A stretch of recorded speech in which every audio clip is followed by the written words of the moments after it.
नमस्कार, आप देख रहे हैं सी न्यूज भारत और मैं हूं आपके साथ प्रिया श्रीवास्तव।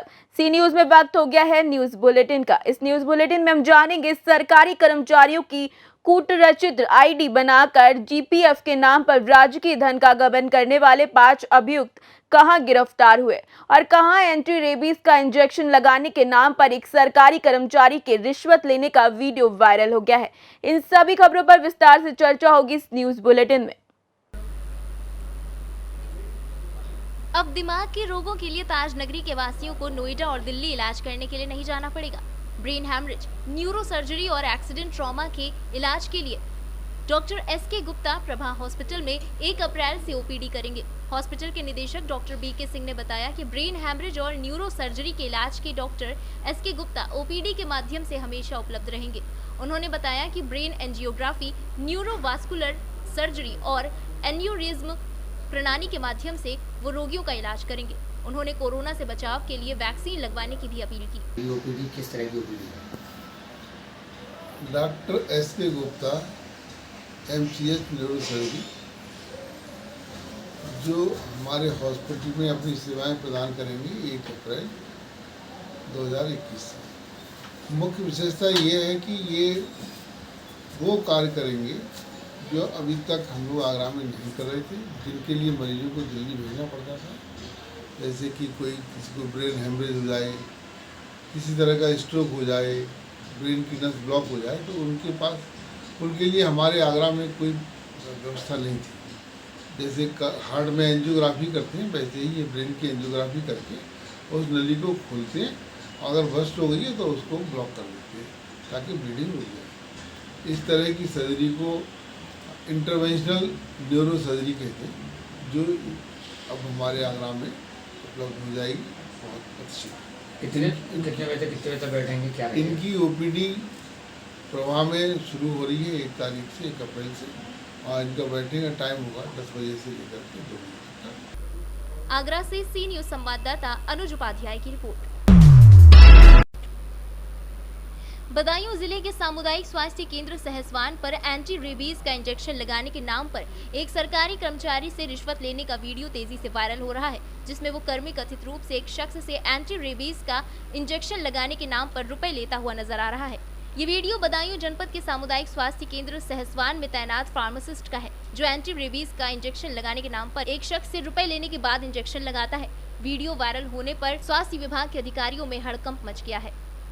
बदायूं से सी न्यूज संवाददाता राज की रिपोर्ट।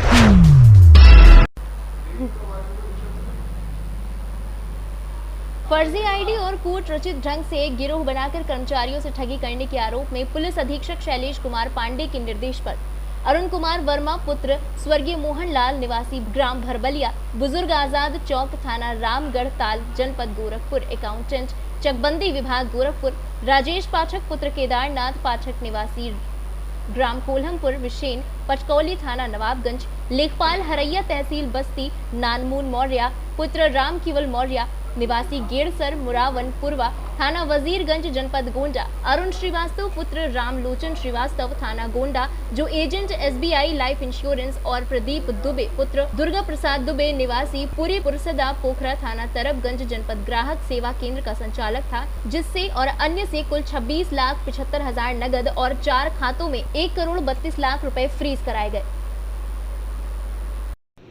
सर कुछ अलग तरह का खुलासा है और बड़ी रिकवरी है, कुछ लोग गिरफ्तार किए गए हैं। सर क्या है पूरा मामला, किस तरह खुलासा है? पूरा प्रकरण ये है कि थाना नवाबगंज से एक सूचना पुलिस अधीक्षक को प्राप्त हुई थी, जिसमें कि स्टेट बैंक के खातों में फर्जी गबन करके कुछ पैसे लाए जा रहे हैं कुछ लोगों द्वारा, और उसकी जो है संदिग्ध तरह से कार्रवाई की है। इसको देखते हुए इस पर हम जाँच कराएं, अपनी सभी टीम लगा करके जाँच में पाया गया कि कुछ व्यक्ति मिल करके फर्जी जीपीएफ के नाम पर नई आईडी बना करके और पैसे निकाल करके स्टेट बैंक खातों में ट्रांसफ़र करा रहे हैं, और जिनके खातों में ट्रांसफ़र हो रहा है उनको कुछ रकम देकर बाकी रकम उसे ले रहे हैं।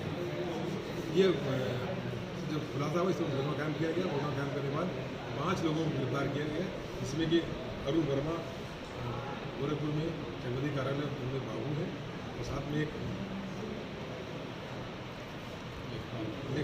लेखपाल राजेश पाठक जो इसके दो इसके सहयोगी थे, ये लोग आईडी अपनी स्टेट बैंक का या किसी बैंक का खाता दे देते थे और वहाँ से पैसा से दबा कर ये लोग उसको निकाल के आपस में बांट देते थे।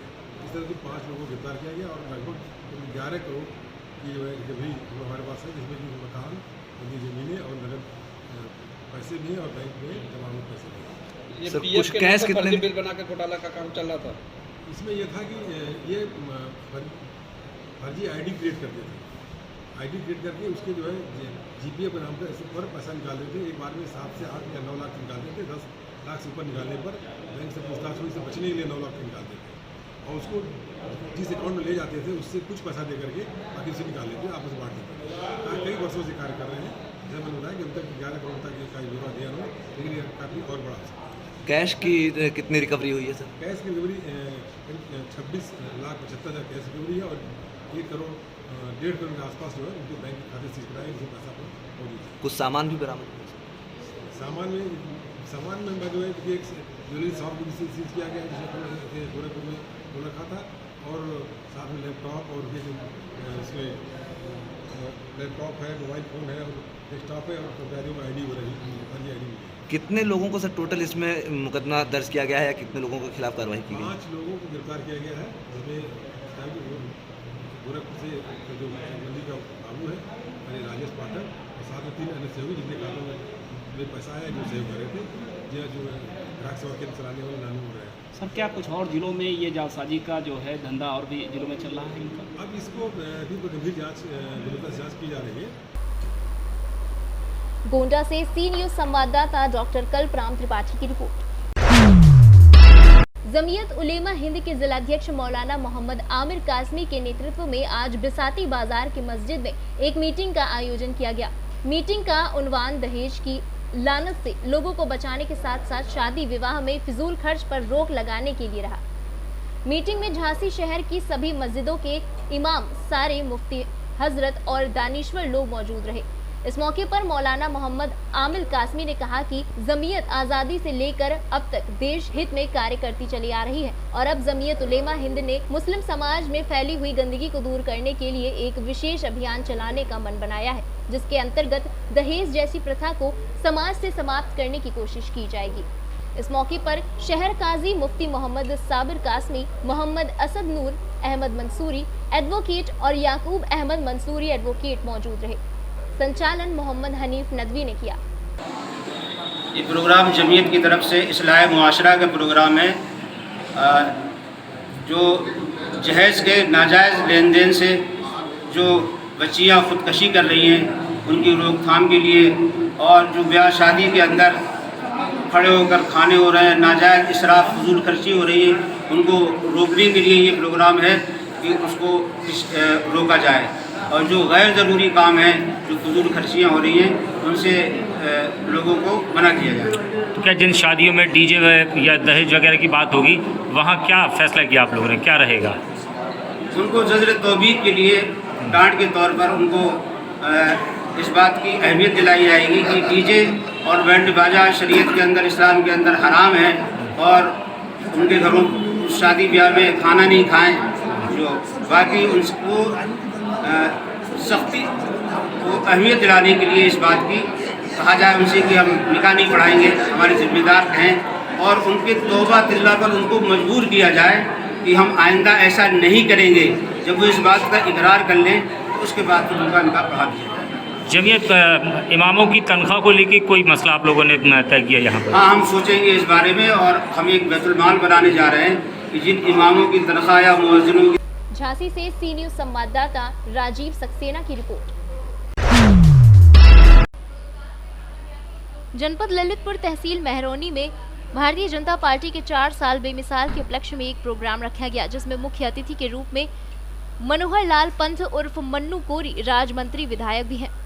मेहरौनी के समस्त कार्यकर्ता भारतीय जनता पार्टी के मौजूद रहे और राजमंत्री ने श्रम विभाग की योजनाओं के बारे में पूर्ण रूप से सभी क्षेत्रवासियों को जानकारी दी, जिसमें समूह की पूर्ण रूप से महिलाएं उपस्थित रहीं।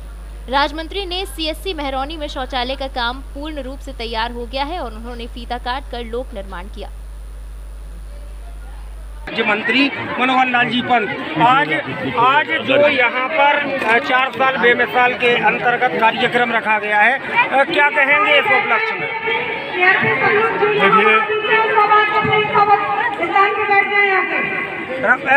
देखिए, हमारे देश के अंदर जब से देश आज़ाद हुआ है, ये 4 वर्षों में जो मोदी और योगी जी ने जो कार्य किए हैं, तो ऐसा कार्य तो पूरे उत्तर प्रदेश और देश में हर काम हो रहा है।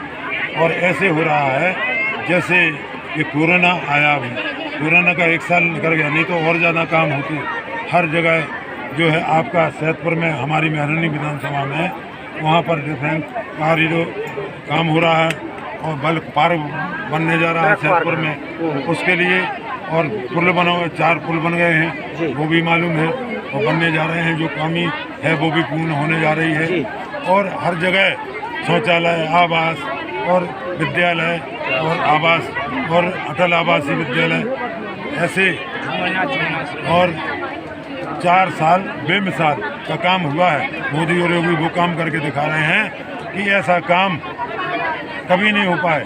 और हमारी माताओं बहनों के लिए जो लड़कियां हैं, उनको अभी हम और मोदी जी और माननीय वो थे योगी जी और स्वामी प्रसाद जी, उनके सामने 35,360 लड़कियों की शादी की, और उसमें सीधा 26 करोड़ रुपया हमारी बेटियों के लिए दिया गया। शादी हुई 35 दूनी 70,000, तो वो 35 दूनी 70, 7,000 तो लड़का दूल्हा दुल्हैया हुए, और 15 आदमी तो कम से कम 60,000 आदमी नेता, सबको भोजन कराया, सबको खाना खिलाया। और ऐसे बेमिसाल काम हो रहे हैं कि ऐसे कभी, और काम वो रहे कि काम है दमदार, और मोदी है सरकार हमें। ललितपुर से सी न्यूज संवाददाता मुकेश कुमार की रिपोर्ट। खरगोन जिले में फिर एक बुजुर्ग के साथ चैन स्नैचिंग की घटना घटित हुई। बताया जा रहा है कि हथियार लैस बाइक सवार 3 बदमाशों ने इस घटना को अंजाम दिया, जिसमें बुजुर्ग व्यक्ति घायल हो गया। बता दें कि घटना सुबह 5:30 बजे की है, जब नर्मदा नगर निवासी विनोद बारची हमेशा की तरह घर के आंगन में फूल तोड़ रहे थे कि तभी अचानक बाइक पर सवार 3 बदमाश बुजुर्ग के समीप पहुंची और चैन स्नैचिंग की घटना को अंजाम दिया। इस दौरान बुजुर्ग को कान, हाथ, गर्दन में चोट आई, जिसका सुलभ उपचार जिला अस्पताल में चल रहा है, जबकि पुलिस आसपास लगे सीसीटीवी फुटेज के आधार पर बदमाशों की पड़ताल कर रही है। मैं सामने फूल तोड़ रहा था अपने घर के, और फूल तोड़ते हुए क्या हुआ कि राजस्व कॉलोनी तरफ से गाड़ी आई, उसमें 3 जने बैठे हुए। मैंने गाड़ी जैसे रोकी तो मैंने समझा, मैंने कहा यार ये कहीं ना कहीं अपने साथ हादसा करने आ रहे हैं। मैंने कुबड़ी हाथ में ली और रोकने का प्रयास करा। वो जैसे आया तो मेरे को मेरी चेन झपट, मतलब वो खींचने लगा। मैंने कुबड़ी ऐसे सामने करी तो वो मैंने उसको हाथ से रोक लिया, और बस वो चेन झपट के, और एकदम से ये सब वो झपटने में ये सब लगी करी। मतलब मैंने देख नहीं पाया कि उसके फालिया भी साथ में लाया था। वो जाने लगा जब मेरे को फालिया दिखा था एक हाथ में उधर, तो मैंने वो जैसे भागने, मतलब गाड़ी पे देख के आगे थोड़ा आगे गया कि मैंने उसको कुबड़ी फेंक के मारी भी, और उसको क्या लगी कि नहीं लगी कुछ समझ में नहीं आया। वो गाड़ी चालू ही रखी थी 2 जनों ने, बस झपट के, लेकिन मैं चिल्लाया भी। इससे बाद में सब जने आए, मतलब वो चले गए थे। कहाँ की घटना है? घर के सामने ही। कुंदा नगर है क्या? नहीं, नर्मदा में। नर्मदा। कितने लोग थे? 3 जने। ये हमला भी करा आप पे? नहीं, हमला मतलब वही चेन खींची केवल। हाँ। और उसमें ये सब ये लगा करा मेरे को। क्या फालिया थे उनके पास? फालिया था बड़ा। क्या नाम है आपका? तो बाद में मेरा विनोद बारची। क्या काम करते हैं आप?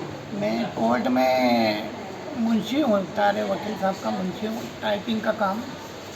है ना। अभिभाषक संघ के सामने टेबल लगी मेरी विनोद बारचेक नाम से।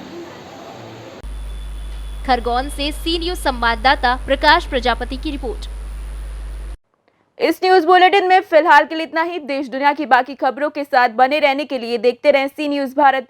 हर खबर आपके साथ, आपके हाथ।